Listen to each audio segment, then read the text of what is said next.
Madame, Messieurs, bonsoir et bienvenue dans le 20h de TFM. Dans l'actualité de ce mercredi, drame de la migration à Hambourg, le cimetière du quartier Liberté 2 Extension, point de convergence de parents désespérés. Il est de notre responsabilité d'apporter des solutions idoines. L'État assumera son entière responsabilité, a dit le président Bassirou Diomaye Faye à Hambourg. Malgré la tragédie, rien n'entame la détermination des jeunes.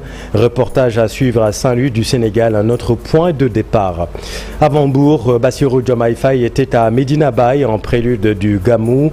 Il a appelé au respect des préceptes de l'islam et des enseignements de nos chefs religieux.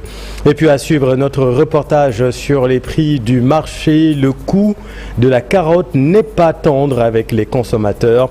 De 300 francs le kilogramme est passé à 3000 francs CFA. Reportage à suivre au marché Tiaroy.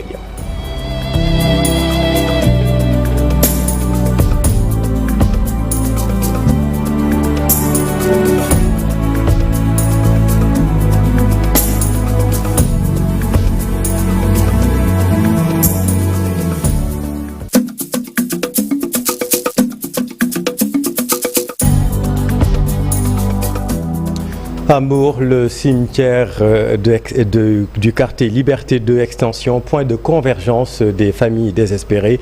Chaque arrivée de corps chargé dans des pick-up est un supplice pour les plus téméraires à vouloir identifier un parent parmi les victimes. Nos équipes étaient sur place, Abdoulaye Cissé et Tierno Laurent Mehdi. Le silence des cimetières du quartier de Liberté 2 Extension d'Hambourg est interrompu par les manœuvres et bruits de moteurs de pick-up de la mairie qui fait office de corbillard pour transporter les corps ramassés sur la plage. Ce second jour, ce sont les plages du Tamalodge d'Hambourg et du Royal Baobab à la Somone, jadis si accueillants, qui sont le théâtre macabre des corps rejetés par la mer. Au cimetière, le carré du drame du naufrage du 8 au 9 septembre est déjà assez fourni. 37, dont certaines qui accueillent des anonymes, des corps non identifiés. L'instant où le peu de monde se met autour pour espérer reconnaître un parent est insoutenable. Aussi bien pour ceux qui arrivent à identifier un proche que pour ceux qui vont encore passer du temps ici dans ce cimetière en espérant que l'océan rejette encore. Mais l'état dans lequel sont arrivés les corps aujourd'hui, il serait illusoire d'en retrouver demain en meilleur état. Le président Diomaye Faye est venu, il a vu et il a surtout promis une lutte farouche contre la mafia du drame de la migration. Et on retrouve en direct de Hambourg Abdoulaye Cissé. Bonsoir Abdoulaye. Bonsoir chéri. Vous l'avez dit, le président Bassirou Diomaye Faye a promis une traque sans répit des passeurs. Et il s'est fait beaucoup plus précis dans son discours en Wolof. Il a clairement dit que ceux qui vont dénoncer les passeurs seront récompensés. Mais avant cela, le président Bassirou Diomaye Faye a déjà dit que l'État était décidé à mettre tous les moyens en œuvre pour lutter contre l'immigration clandestine. En quoi faisant? D'abord en mettant en place un numéro vert qui va recueillir tous les renseignements. Faciliter aussi la protection de ceux qui vont dénoncer et peut-être même qu'ils vont être récompensés pour ces informations qu'ils vont donner. Le président ne s'est pas arrêté là. Il a aussi demandé aux jeunes d'être patients parce que dans le propos présidentiel, ces pays que les jeunes veulent rejoindre ont été construits par des jeunes de leur âge et peut-être pas plus intelligents. Donc, il les exhorte à l'accompagner dans son projet pour pouvoir construire ce Sénégal-là qui les ferait rêver et qu'ils vont chercher ailleurs. Abdoulaye, vous restez avec nous. Le président de la République qui a été accueilli à Hambourg par le préfet ainsi que le maire de Hambourg. Nous écoutons le chef de l'État, Bassirou Diomaye Faye, et on vous retrouve tout juste après. Ce qui est arrivé ici à Hambourg, qui est arrivé quelque peu partout sur les côtes du Sénégal, est le fait des filières de migration qui sont, il faut le dire, dans le trafic d'êtres humains. qui exploitent le désespoir de cette jeunesse et qui leur vendent le rêve d'un avenir meilleur. Mais je voudrais dire que la traque sans répit contre ces vendeurs d'illusions, ces vendeurs de la mort, va s'intensifier dès à présent. Il y a quelques jours de cela, la semaine passée pour le dire, s'est clôturée une opération appelée Djoko, qui était conjointement menée pendant plus d'1 mois par la gendarmerie, la police et même l'armée qui est entrée dans la danse et qui a valu la mise en échec d'un projet migratoire de jeunes à hauteur de 690 jeunes qui ont été appréhendés au moment de leur départ. C'est pour dire que le gouvernement est en train de combattre le phénomène et pour dire aussi que le gouvernement continuera à traquer ces vendeurs d'illusions, ces marchands de la mort jusqu'à leur dernier retranchement. Mais il faut, d'un autre côté, appeler à la responsabilité. Le président de la République, Bassirou Diomaye Faye, à la plage de Mbour cet après-midi. Abdoulaye, vous êtes toujours en ligne. Vous racontiez le supplice des familles des victimes. Ce soir, est-ce qu'il y a encore les recherches se poursuivent? Oui, Chérif. Les recherches se poursuivent puisque de toute façon, de témoignages de ceux des rescapés, il y avait entre 100 et 200 personnes à bord de cette pirogue. À ce jour, 37 corps seulement ont été retrouvés pour un petit nombre de rescapés seulement. C'est dire donc qu'on attend encore au moins une 50aine de personnes disparues.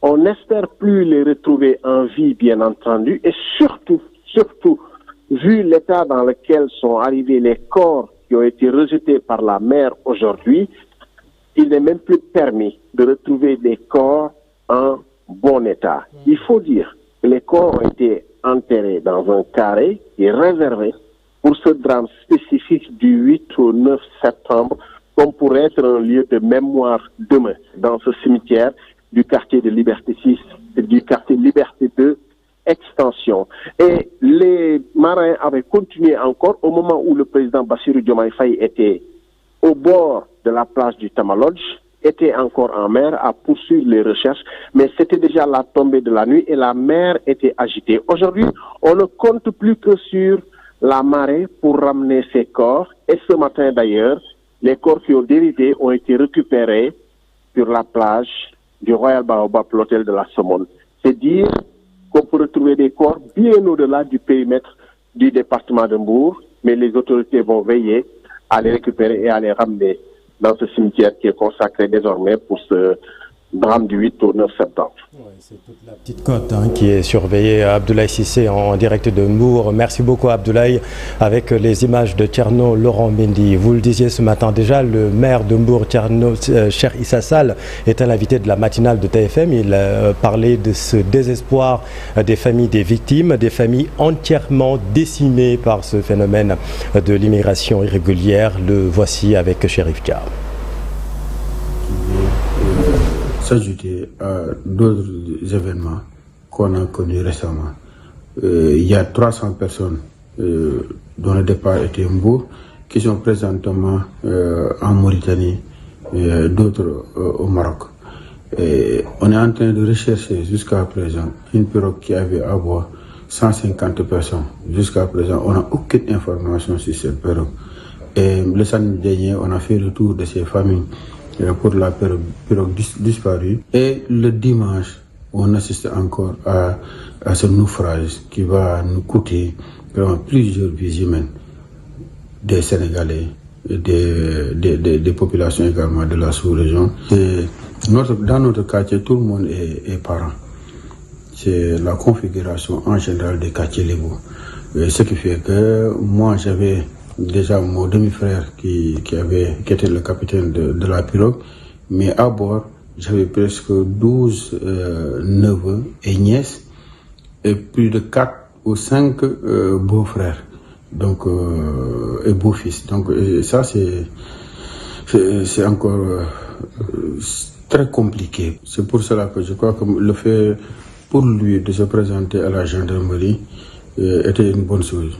Parce que tout simplement, il risquait de se suicider ou bien de prendre d'autres décisions. Parce qu'il pense tout le temps en tout cas aux membres de l'équipage qui ont perdu la vie. L'émotion de du maire de Mbour, qui était l'invité de la matinale de TFM. En désespoir de cause, les jeunes prennent la voie maritime et vous allez voir, malgré la tragédie, rien ne semble entamer la détermination des candidats. Reportage à Saint-Louis du Sénégal, un autre point de départ, Ousseynou Diop, Habib Seck.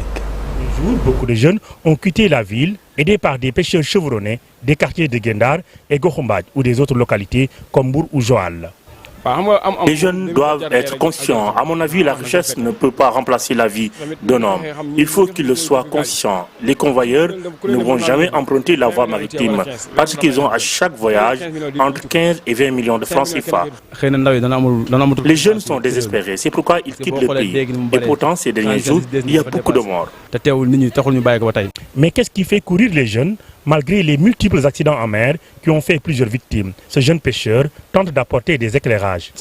Actuellement, beaucoup de pêcheurs sont en Europe. La cause est simple. Ils ne sont pas aidés par les autorités.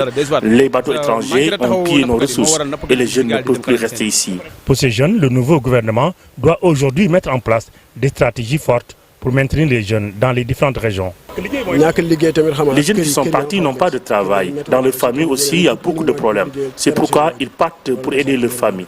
Je pense que chacun est libre de choisir ce qu'il doit faire pour réussir. L'État doit accompagner les jeunes. Il doit aussi soutenir les pêcheurs. À Saint-Louis, comme dans les autres zones de départ des candidats à l'immigration clandestine, beaucoup de jeunes ont péri en mer. Certains ne seront jamais revus par leurs parents, comme à Mbour, où plusieurs dizaines de corps ont été retrouvés et des dizaines toujours engloutis par la mer. Merci Ousseynou, et voilà ce que nous pouvions dire ce soir sur cette tragédie. Dans l'actualité également, colère des habitants de Mousnakh dans le département de Thiès. Ils dénoncent la désaffectation de leurs terres destinées à l'agriculture. L'espace est désormais attribué à une société minière. Explication, Cheikh Anta Diop. Ces jeunes de Mousnakh Ngor, Mousnakh Ngot, Mousnakh Ngourban et Mousnakh Ngach se sont mobilisés pour faire face à ce qu'ils appellent une injustice. Selon eux, ils cultivent sur ce site depuis 2013. Malheureusement, une note est sortie pour l'affectation à une entreprise minière. Nous avons reçu une surprise désagréable ce matin. Des gens qui sont venus sous la houlette du commandant de Noto, Chendeki, ainsi que celui de Ngoundiane, avec un représentant d'un huissier, sous le prétexte d'exécuter une décision de justice, en l'occurrence une ordonnance du juge des référés auprès du tribunal de grande instance de Thiès. Vous pouvez par vous-même constater qu'ils ont piétiné sur ces belles cultures qui sont en état de fleurissant. On a vécu une injustice. Nous cultivons ici depuis qu'on a eu la délibération en due et bonne forme en 2013. Le juge a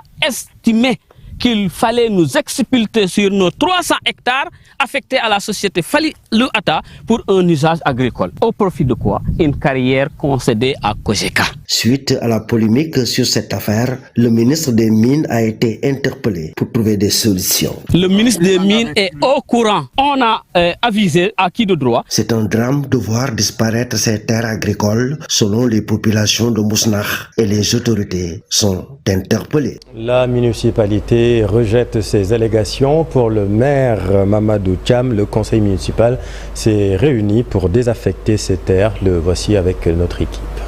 Mairie n'est mêlée ni de près ni de loin à votre combat entre Moustapha Fall et vous. Au contraire, on a été même surpris quand on a vu les tracteurs et la gendarmerie. Monsieur Moustapha Fall, quittez nos terres. Monsieur Lapfalaïs, comment vous avez eu votre permis d'exploitation? Venez vous asseoir avec les populations. Les différents chefs de village sont là, de Mousnakh et environ. Vous discutez, nous on pourra vous assister. Et à l'unanimité, on l'a voté on a voté la désaffectation. Mais après la désaffectation, quand on a voté ici, on a envoyé le dossier à la sous-préfecture et le sous-préfet a approuvé et a même fait un arrêté de désaffectation. Ce qui veut dire quoi? Aujourd'hui, officiellement, la réserve de 300 hectares appartient aux populations de Mousnakh et environ. Donc naturellement à la commune de Tassette. C'est pourquoi nous vous interpellons, monsieur Moustapha Fall, de quitter s'il vous plaît nos 300 hectares. Les conseillers sont là, les populations, les chefs de village. Ils ne veulent plus de vous. Et nous de demander à son Excellence le Président, monsieur Bassirou Diomaye Diakhar Faye, et son Premier ministre, monsieur Ousmane Sonko, et le ministre de l'Agriculture, de venir prendre ces 300 hectares pour nous faire une ferme intégrée. Les 300 hectares sont officiellement disponibles. Nous sommes dans l'ère de Djoubel Djoubanti. Nous sommes dans l'ère de la rupture. Nous signons une convention ou un protocole où les populations de Mousnakh travailleront. Les échos du marché, parlons de consommation. Le prix de la carotte n'est pas tendre avec les consommateurs en ce moment. De 300 francs, le kilogramme est passé à 3000 francs CFA. Nos équipes ont fait le constat au marché Tiaroy, à Bifay. La carotte est presque introuvable dans le marché. Son prix a connu une hausse considérable selon ces commerçants établis au parc de carottes du marché Tiaroy. Cher na mom, ndax kilo carotte actuellement ni mi ngi jar 2500. C'est cher car le sac qui coûtait 23 000 est maintenant cédé à 75 000 la carotte importée. Avec ce prix, on ne peut pas vendre le kilogramme à 3 000 francs.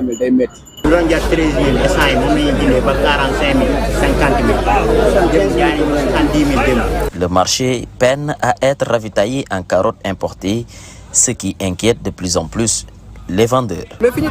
Nous savons tous qu'en période d'hivernage, c'est la carotte importée qui est consommée pendant 4 mois avant qu'on utilise celle locale. Maintenant, on doit ouvrir les frontières afin de faire venir. Si la carotte était abondante, cela allait être servi aux animaux. On le vend par manque d'alternatives. Cependant, il préconise des pistes de solutions. L'agence de régulation des marchés doit descendre sur le terrain pour donner les bonnes informations au gouvernement. Selon ces commerçants, le Mawlud risque d'être célébré sans ce produit dans le marché. Mais en attendant, certains ont déjà trouvé des alternatives pour avoir de quoi mettre sous la dent en attendant de voir la carotte importée dans le marché. Le comité de pilotage, le comité de politique monétaire CPM de la Banque centrale des États de l'Afrique de l'Ouest a décidé à l'issue de sa réunion tenue ce mercredi de maintenir le principal taux directeur auquel la Banque centrale prête ses ressources aux banques à 3,50% dans un contexte caractérisé par une inflation à la tendance haussière 4,4% depuis le mois de juillet et une amélioration des comptes extérieurs de l'Union. Cependant, la croissance reste dynamique. C'est un compte-rendu de Fatou Bintou Kanté. Le président du comité de politique monétaire de la Banque centrale des États de l'Afrique de l'Ouest, non moins gouverneur de la dite institution, a décidé de maintenir inchangé le taux directeur à 3,50%. La décision a été prise à l'issue de sa réunion tenue ce mercredi. Cette orientation de la politique monétaire est donc à décider de maintenir le taux directeur, c'est-à-dire le taux minimum de soumission aux appels d'offres, inchangé à 3,5%. Et le taux de guichet de prêt marginal à 5,5%. Le gouverneur de la BCEAO, Jean-Claude Cassibrou, a fait savoir que cette décision tient compte de l'atténuation des tensions inflationnistes. Et sur l'inflation, il a d'emblée précisé que le taux d'inflation est ressorti à 4,1%, le trimestre précédent à 4,4%. Au niveau de l'inflation, ce qui est ressorti, c'est que l'inflation a atteint au deuxième trimestre de l'année 2024, un taux de 4,1%. Alors ce qui est surtout important de noter par rapport à ce taux de 4,1% observé au deuxième trimestre de l'année 2024, c'est que ce taux est supérieur à la cible que nous avons. Notre cible pour notre politique monétaire au niveau de la Banque centrale, la BCEAO, c'est un taux qui tourne entre 1 et 3%. Poursuivant son analyse, il fait comprendre les causes de cette inflation. Cette évolution économique de notre région reste quand même soutenue. Elle est estimée au deuxième trimestre de l'année 2024, c'est-à-dire mars-juin, elle est estimée autour de 5,3%. Et donc c'est une croissance qui est soutenue et pratiquement tous les secteurs contribuent à cette croissance économique. Sanlam Assurance et Allianz, deux géants de l'assurance, unissent leurs forces pour créer Sanlam Allianz. L'objectif est de transformer le secteur de l'assurance au Sénégal. Alliant expertise et expérience, cette fusion vise à offrir des solutions innovantes. Biramdour. Géant de l'assurance voit le jour au Sénégal avec la fusion de Sanlam et Allianz. Cette nouvelle entité allie l'expertise africaine de Sanlam et celle d'Allianz pour offrir des solutions d'assurance plus innovantes et accessibles, répondant aux besoins des particuliers et des entreprises. La fusion a été finalisée au Sénégal en fin mai. Nous sommes opérationnels en tant qu'une seule entité. Donc pourquoi Sanlam Allianz au Sénégal? Quel intérêt pour les populations? Comme on vous l'a dit, c'est une société solide. Et quand on parle d'assurance, on parle de solidité. Donc ça veut dire qu'il faut derrière être sûr d'avoir un assureur solide, capable d'être derrière en tout temps pour subvenir à tout accident et tout sinistre. Donc ça, c'est très important. Nous avons cette expérience et cette marque. Je pense qu'Allianz, tout le monde a connu. Allianz Arena, Munich, je pense que c'est connu. Sanlam aussi, qui est arrivé récemment en rachetant Saham au Sénégal. Donc les deux ont voulu vraiment partager cette expérience et cette expertise pour la mettre au service de toutes les populations sénégalaises. Nous sommes conscients que beaucoup qui s'assurent, c'est plutôt des sociétés, mais au niveau du public, en termes d'individuels, ça reste beaucoup à faire. Et notre ambition, c'est vraiment d'aller dans toutes les couches de la population pour leur présenter nos produits, les sensibiliser et les conscientiser sur la nécessité de s'assurer et de s'assurer avec un assureur digne de confiance. Voilà en résumé notre volonté. Le meilleur de l'assurance, éprouvé dans tous les pays, plus de 80 pays de présence au Sénégal. Avec un chiffre d'affaires combiné de plus de 29 milliards de francs CFA, Sanlam Allianz devient un acteur majeur de l'assurance au Sénégal. Grâce à cette union, l'accès à des produits d'assurance de qualité s'améliore tout en encourageant les investissements dans les infrastructures locales. C'est notre mission ici au Sénégal d'être plus pertinent et plus profitable pour les Sénégalais. Sénégal et sa population. Donc on va tout faire, développement de nos produits et nos solutions pour aller au-delà, de tirer le secteur vers le haut et de créer, en aidant les Sénégalais à travers nos solutions, de donner d'opportunités à tous, d'investir dans les marchés, l'économie locale, ainsi créant de nouveaux emplois et des opportunités pour les jeunes Sénégalais. Cette nouvelle identité visuelle de Sanlam Allianz, reflet de cette transformation, a pour objectif de mieux servir les clients tout en incarnant la vision de sécurité et de prospérité pour les générations futures. Tout autre chose, le Sud-Est UCAD prend acte de la nomination du professeur Aminata Niang-Dieng comme recteur par intérim. Le syndicat demande le respect des textes. Cependant, le respect des textes devrait aboutir à la nomination d'un recteur avant la rentrée universitaire prévue début octobre. Voici Naboussei Touré, secrétaire générale adjointe du Sud-Est avec Mamadou Fall. On aurait pu nous épargner tout cela, mais nous sommes vraiment très très satisfaits de cette décision. Maintenant, nous attendons la suite, à savoir l'appel à candidature très rapidement et ensuite que la procédure soit menée selon les termes prévus par les textes. L'appel soit mené, que les candidats déposent leur dossier. Et qu'un nouveau recteur soit nommé en bonne et due forme, de préférence pour que la rentrée universitaire qui se profile se fasse dans un climat, disons, en tout cas meilleur que ce que nous vivons en ce moment, qui s'assimile à une crise. On parle de calendrier universitaire, etc. Et il y a également d'autres enjeux, à savoir toutes les violations des textes et les atteintes aux libertés qui continuent pendant ce temps à se dérouler dans l'enceinte du campus. Et c'est vraiment la nomination d'un nouveau recteur qui va vraiment marquer une rupture, c'est ce que nous voulons, par rapport à ce mode de management. C'est la fin de cette édition. Merci infiniment de l'avoir suivi. Dans votre programme ce soir, Faram Fathié, Maître Doudundo, il sera l'invité de Papa Gandia. Restez avec nous, vous êtes au bon endroit. Bonne soirée sur TFM.